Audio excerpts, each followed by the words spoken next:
Well, good afternoon, everyone. The subject today is inflation. 90% of Americans believe inflation is the number one problem in the country. Some on the other side have described this as transitory or easily dealt with. I think all the indicators are that it's only going to get worse. Just to give you one tangible example, in my state, 750,000 people in Kentucky depend on natural gas or propane to heat their homes this winter. For many of my constituents, this is a choice, in some cases, between putting food on the table and staying warm. This could not be a more challenging problem confronting America. And as we all now know, this was created by this administration by dumping almost $2 trillion on the economy through the American Rescue Plan, and even liberal economists who actually like what they're trying to pass now, the reckless tax and spending spree, admit that on this issue, it will only make it worse. Everybody, after finally receiving the votes to pass both the Senate and House of Representatives, the infrastructure bill is now going to be signed into law by Biden. The $1.2 trillion package approved by Congress is going to fund the public works projects that could touch every part of the country, and Biden is expected to sign this bill into law on Monday.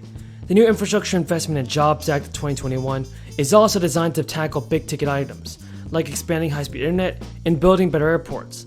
This particular package has been in the works since June. It's completely different from the Build Back Better Act, which is at a point of tense negotiation. And also, California on Friday issued its latest round of the second Golden State stimulus checks, worth around $1,100. According to the California Franchise Tax Board, 784,000 payments with a total valuation of $555 million. The vast majority in this batch is $750,000 and will be all sent by mail. The states also plan to directly deposit 34,000 payments into their bank accounts beginning this week. For those receiving a payment, the tax board advises it can take up to a few days. With this latest disbursement, California will have distributed more than 6 million total payments, worth a total value of $4.5 billion since the Golden State stimulus checks. And it's estimated about 9 million people, almost a quarter of the state's population, will be getting money from this state stimulus program. And that is good news, folks. Do you believe that President Biden is going to approve this bill? And do you think he will sign it? Tell me in the comments down below. I truly appreciate everybody's amazing support. And until next time, have a great day. Cases, as they confront these situations, they need some help. We need to help them recover from the invisible wounds that their work can inflict. These wounds are no different from wounds that I said our military encounters on the battlefield. According to one study, law enforcement officers are 54% more likely to die by suicide than the average American, because they're under such enormous pressure and they see things none of us ever see. The vast majority of law enforcement officers tell us that peer support programs are the most helpful mental health resource there is. And that makes sense. If you hold just a second, it makes you, when you think about it, you know, law enforcement as well as the military, all taught to be stand your own. You know, don't ask for anything. You can do it. Just take care of it yourself. And it's an enormous burden you put on people. And it's really difficult. I've learned working so diligently with the military community. It's so hard to get them to say, hey, I need some help. I need some help. I want you to know a wound that is imposed on your mind is no different than if you broke your arm or got shot in the leg. It's the same thing. It's the same thing. It deserves to be treated. And it deserves the respect that goes along with it. Because the strongest support and the best guidance often come from someone who has walked in their shoes. However, many officers don't access peer support because they have concerns about privacy and confidentiality. And only about half the states have confidentiality protections. But this bill, and I want to thank the Congress for this, encourages first responders agencies to adapt peer counseling programs, require the Department of Justice to make the best practices and resources publicly available for people who want to become peer support mentors, and ensure confidentiality to federal law enforcement officers who use peer counseling services, with the only exception being admission of a criminal conduct and/or a threat of serious physical harm. My hope is by giving more effective officers, more officers access to confidentiality and high-quality mental health resources, we're going to reduce the stigma around seeking help and lead to better policing and prevent suicides. Put simply, we'll get more officers the help they need so they can better help the communities they serve. The next bill I'll be signing is the Protect America's First Responders Act. I want to thank Senator Gillibrand. Thank her very much.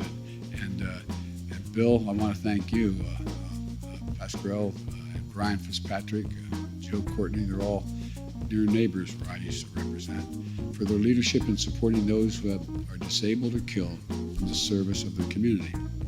You know, when our nation's firefighters, disaster relief workers, EMT, law enforcement officers, and other first responders respond to that radio alert, they run toward the danger while others are running away. They know there's a risk of them getting injured or worse. And when they go to work each day, their families wait for that phone call. They're going to get that phone call that something's happened. Public Safety Officers Benefits Program was originally established to provide death benefits to officers who fall in the line of duty, so that if, God forbid, their family gets that call, they don't also lose their house, their car, and they're left bereft in terms of economic capacity.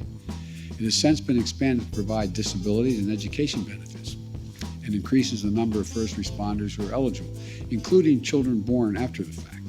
It's really important, and you know, Pat, you and I used to discuss this all the time in judiciary 120 years ago here. But the truth is, you know, with over 1,000 claims a year to review, the program has been slow and inconsistent when it comes to reviewing claims and supporting first responders and families, including those who responded on 9/11. Law has to change. You're doing that. You're changing the law to do that. And it's going to make sure this program processes claims more quickly and speeds up payments, makes clear the public safety officers who are acting in an emergency situation, no matter the jurisdiction, are covered, and broadly defines what it means to be permanently disabled.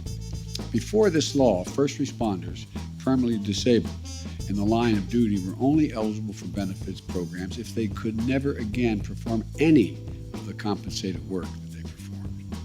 Now, what you guys and women have changed is you allowed the disabled first responders who can't do the work they have been trained for, but still can perform tasks and take on work that's therapeutic for them, to do these jobs without losing the benefits, at the same time getting both the pay and the benefit if it's in a different area.